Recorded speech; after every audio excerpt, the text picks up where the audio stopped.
Snorble, whimsy, dungadee, moonlight dances on the sea. Piddle, paddle, whipple, woo, dreams are waiting just for you.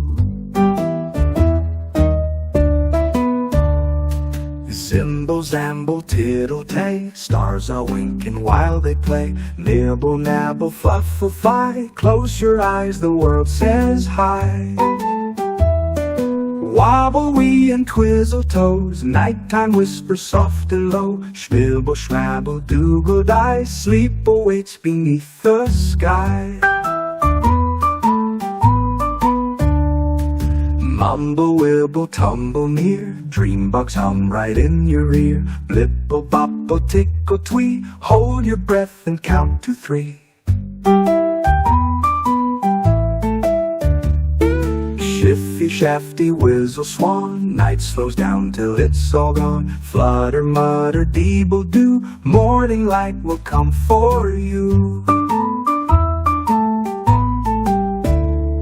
Snuggle, snug and drizzly down, wear the moonbeam as your crown. Doodle, dinkle, snurfle, snoo, when you wake the world's brand new.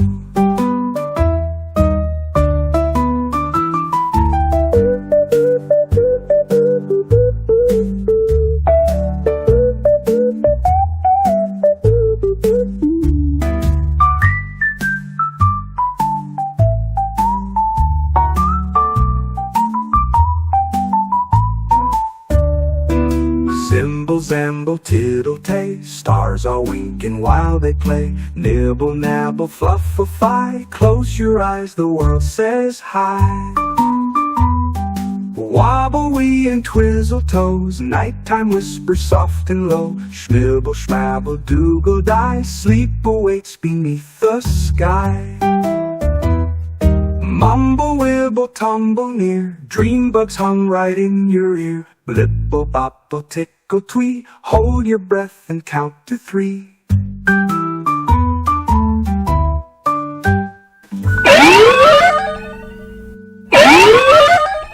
We interrupt your evening's broadcast with breaking news from the KNXR newsroom.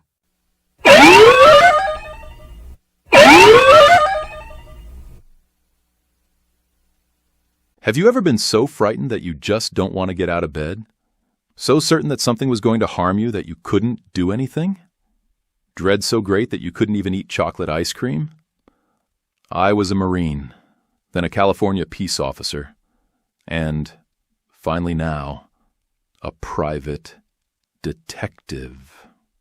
However, I have only felt such fear once in my life, the night after we learned of the Pirate Cave murder. It was what they said on the radio that scared me the most. I had never heard the words deranged child killer, monstrosity of pure evil, or a demon-possessed slayer of God's innocence. That's what the radio said. They stopped all regular programming to tell the same story over and over. Little girl murdered. They gave her name. They gave her address. They interviewed witnesses within minutes of the police. Then, they would rebroadcast those same interviews. It was an incessant, all-encompassing story. Sweet, innocent child murdered in children's pretend cave. I was frightened. My parents heard the warnings on the radio and then repeated them to me and to my little brother. Be careful. Be aware. Be cautious. It is dangerous. There is a child killer at loose in our city. A child killer beating innocent children with a hammer. Be aware. Be cautious. Be careful. It is dangerous. A dear, sweet child, brutally murdered. Murdered. Murdered. Murdered. Murdered. Schnibble, schnabble, doogle die, sleep awaits beneath the sky. Mumble, wibble, tumble near, dream bugs hum right in your ear. Blipple, bopple, tickle, twee, hold your breath and count to 3. Regarding a murder, the story of the murder of Myretta June Jones by Stanley Morgan, private investigator, based on a true story. We interrupt your evening's broadcast with breaking news from the KNXR newsroom.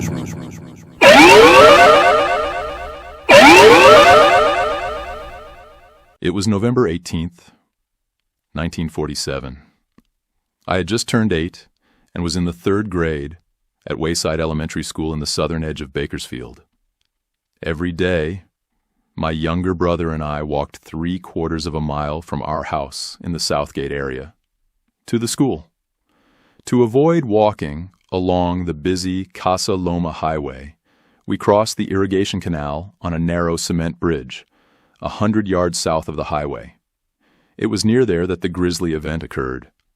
A kindergartner, a 5-year-old girl, was murdered the night before, battered innumerable times, the radio said, with a hammer. Every time the radio retold the story, a new set of shivers would go up and down my spine. I was afraid. Pee in your pants? Afraid. To make matters even more fearful, she was murdered in the Pirate's Cave, just steps from the concrete bridge across the irrigation canal. My brother and I had often played in the cave, defending it against the rough boys who lived in Billy Goat Acres neighborhood just east of the irrigation canal. My parents sometimes called the neighborhood of small frame houses that clustered along the Casa Loma Highway the Okie Place. Billy Goat Acres was considered its nicer, more polite name. In 1947, many of the streets in Billy Goat Acres were not paved. Some of the houses were well built and included all the modern amenities, but certainly not all. Intermixed among the well-built houses were those that were quickly built of inferior materials, remnants of what had once been a temporary camp. The Okies had come to the valley during the Depression, initially taking farm jobs, picking cotton, or caring for the grapevines, or tending the valley's endless citrus orchards. The so-called Dust Bowl migrants came from Arkansas, Texas, Kansas, Nebraska, and, of course, Oklahoma. Many had been tenant farmers who had been evicted from their farms for not paying their rent. They hadn't paid their tenant rent because their crops had failed, and agricultural prices had fallen. Their lives were featured in novels like John Steinbeck's Grapes of Wrath, and represented in the hauntingly beautiful photographs of Dorothea Lange. They had been recruited to the valley by professional labor contractors with promises of high wages and unlimited opportunities. They were needed as seasonal agricultural workers because President Calvin Coolidge had signed legislation banning agricultural immigration from Mexico. They arrived to find squalor, brutally hard work, stigmatization, and overt hostility. Okie parents and their children were forced to pick cotton for many long hours in the valley's heat just to earn enough for the family to eat. Okie children often went to school, if they went at all, with no shoes and in hand-me-down clothes. Very few Okie families had access to doctors or electricity or indoor plumbing. Many families lived in tar paper shanties and farm camps for which they were forced to pay exorbitant rent. They talked Okie and thus experienced the continuing prejudice of being low-class, dumb hicks who were perpetually up to no good. Okies were not welcomed in the Central Valley. Many cities posted large signs saying so.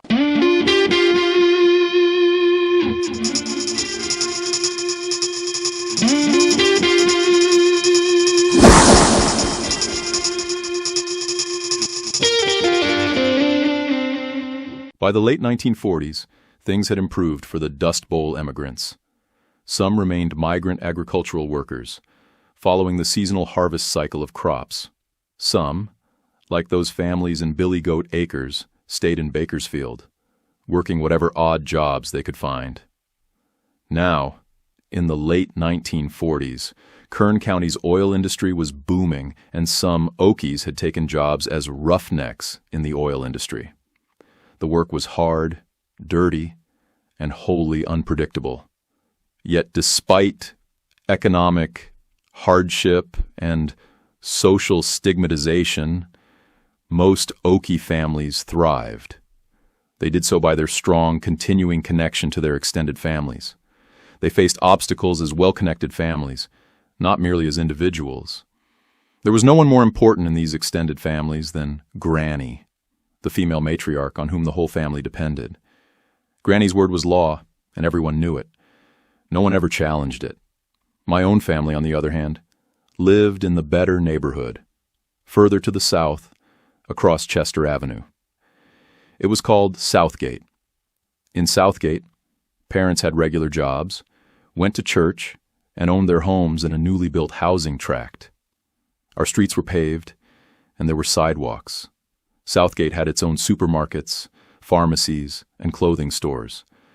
Our houses had washing machines, electric stoves, and patches of green lawn.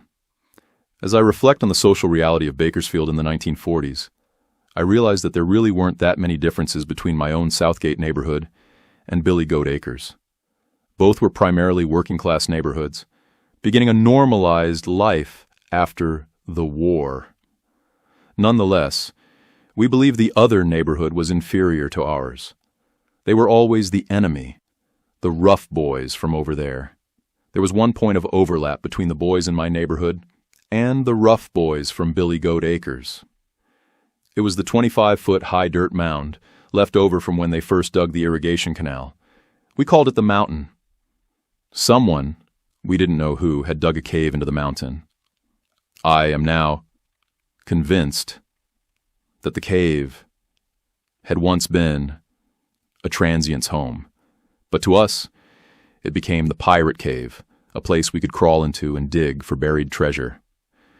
Of course, we always had to defend our cave from the Billy Goat Acres boys who also viewed the pirate cave as theirs. The wars were endless. Our weapons were loud words, clods of dirt, and occasionally our fists.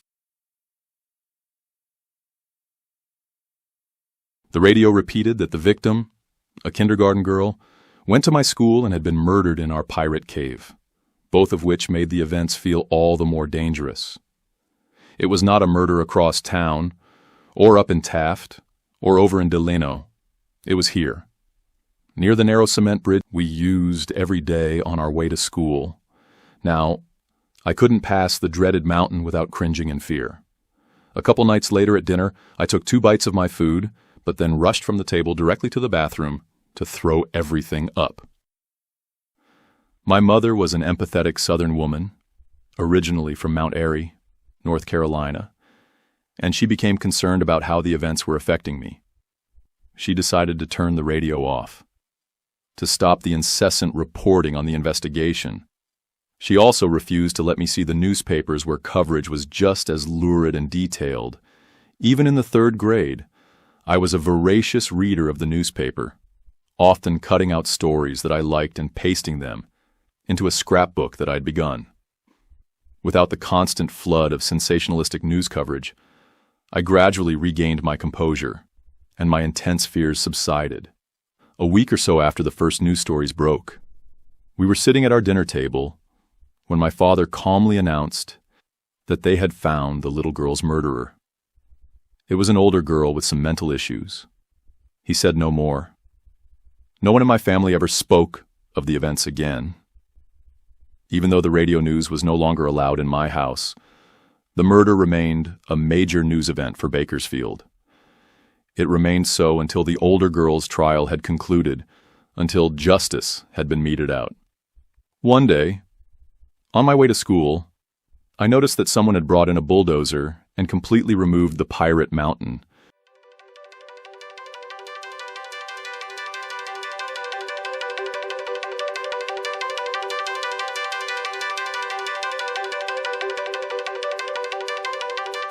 Forgot about the story until many years later when, as a private investigator, I decided to reopen the case and to conduct my own investigation. For reasons that I will explain more later, I have chosen to assign a fictitious name to the crime's perpetrator. I will call her Wanda Evans. However, I will honor the victim by retaining her real name, Myretta June Jones. I began my investigation in the archives of the Bakersfield newspaper. I knew the date. It is one that I have never forgotten. I also knew that there had been extensive news coverage of the case. However, I was unprepared for the sheer volume of news coverage. I filled a very large file folder with clippings. I could easily have filled 2 more. I was immediately struck by how different news coverage was in 1947 versus today, 2003.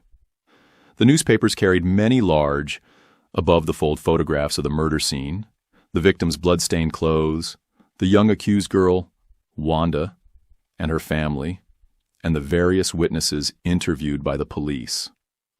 Reporters described every gruesome detail in the most purple prose. Words like horrific, demonic, savage, and vicious were in practically every sentence. The newspapers even printed the entire psychological report prepared by the psychiatric team at Camarillo State Hospital, noting that the Wanda had a mental age 2 years behind her actual age, had suffered early brain damage, and that the events may have been provoked by an increased sexual tension coinciding with her first menstrual period just a few days earlier. We would never see such reporting today, especially regarding a just-turned 14-year-old. If I had been the attorney defending the young Wanda for this crime, I would have immediately requested a change of venue. There is no way to describe the Bakersfield press coverage other than rabid. After I obtained my folder of press stories from the newspaper's archives, I then visited the Kern County courts and requested a transcript of the trial and photographs of the evidence submitted. The trial itself was quite brief. The most significant issue was whether Miss Wanda Evans would be tried as an adult or as a juvenile. Wanda Evans became one of the youngest women ever convicted in a California court for first-degree murder. She was sentenced to life imprisonment without the possibility of parole.